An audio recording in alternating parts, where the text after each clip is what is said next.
Hello everyone and welcome back to Let's Talk Kashrus.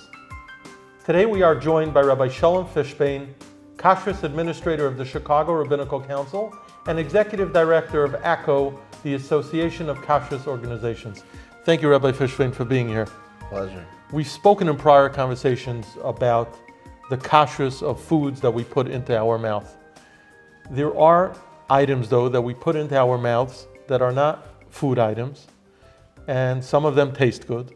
And one of the common questions that we've gotten at the Kashrus Awareness Project is, do these items, most commonly toothpaste and mouthwash, do they need a hashgacha? And how could a consumer at home know what is and what isn't acceptable? Wow, yes, great question. And like you said, it goes down to the question, is it food?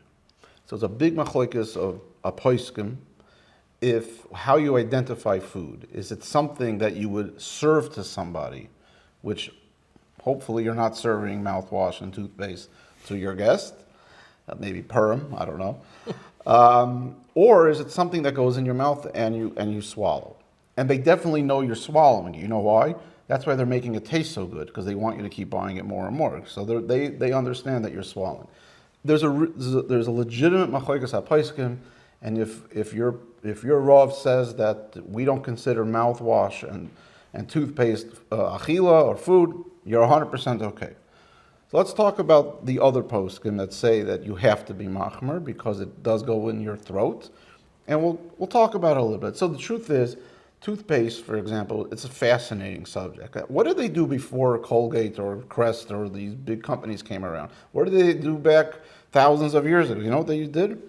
They would take crushed eggshells and make a little paste out of it, because what you need is abrasive. You need to be able to take off what's on the teeth. They would also have hooves of an animal. They would crush that and make into paste. They put it on a twig, and that's how they would brush their teeth.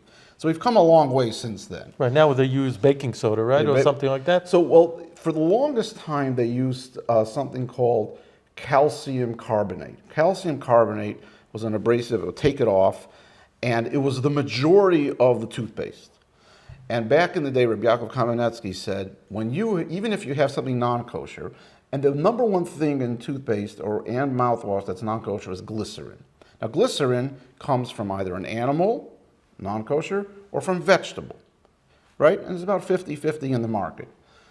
Many of the non-food places, they actually have, let's say, the non-kosher animal glycerin in them.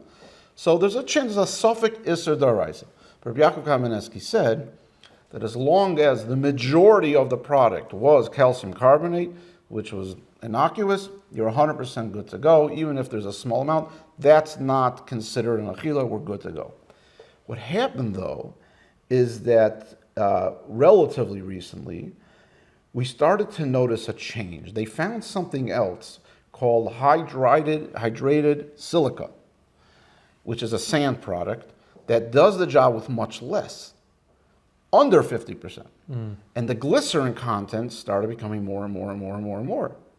And all of a sudden, it's tasting great because glycerin is a sweet fat, okay? Suffix is a deraisa. So now that changed everything.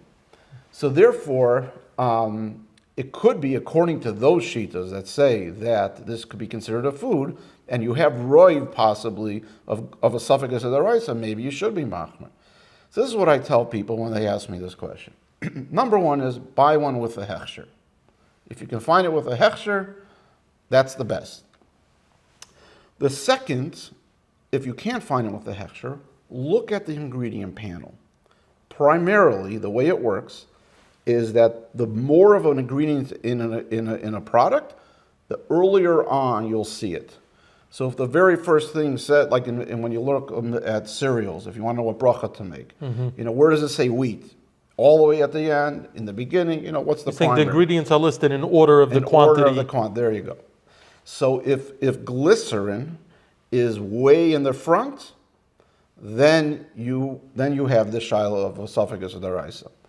If it's not there at all, that's the best. You can buy it, don't worry about it. And if it's there but it's all the way at the end, it's going to be, usually going to be for sure under Roiv and 50%, and then you have what Rabbi Yaakov Kamenetsky said.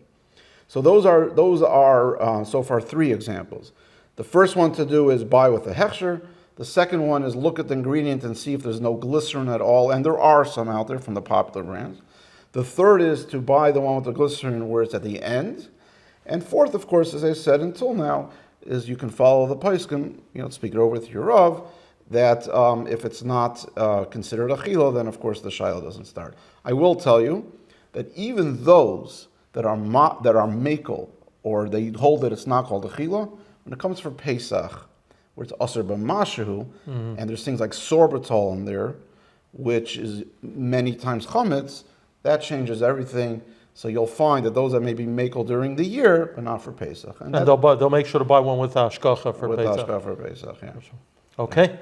Thank you so much. And we could always go back to the days of crushing up eggshells, and that's always an option. I think we'll stick with the contemporary mouthwash and toothpaste. Very good. But thank you so much. We appreciate it. Okay, my pleasure.